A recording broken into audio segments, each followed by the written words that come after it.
Well, across this country, a number of cities are struggling to pay their bills and find out ways to pay out their debt. Some are now using the same strategies that corporations do when they run into trouble. Deryck Palmer is one of the first lawyers in the United States to take the art of corporate restructuring to the local government level. Of course, we're talking about municipal debt. He himself is a partner at Cadwalader Wickersham Taft. That is a mouthful, but the oldest law firm in the U.S. I've learned from you just a few moments ago.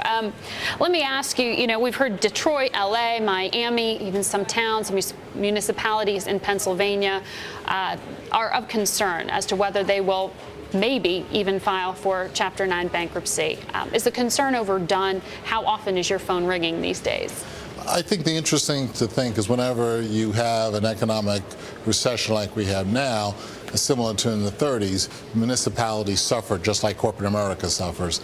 And today, it's not unusual to find Miami or Los Angeles or some other municipalities having difficulty meeting all their obligations as their tax base shrinks, but their costs and benefits continue to go up.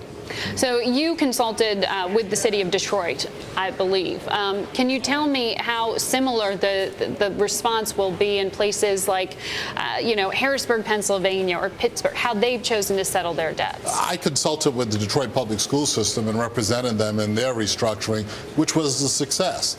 They did not have to utilize Chapter 9, and working with their teachers' unions were able to get significant concessions to allow their costs to be in line with their revenues. And that is the template, I think, that many U.S. cities should try to implement as they go forward. And that is an out-of-court workout. And that is to go to teachers' unions and go to groups like that and ask for them to take pay cuts? I mean, do you see cities do what Pittsburgh did with selling assets? Is that a viable option? Well, the pain has to be shared, and there are a number of constituents.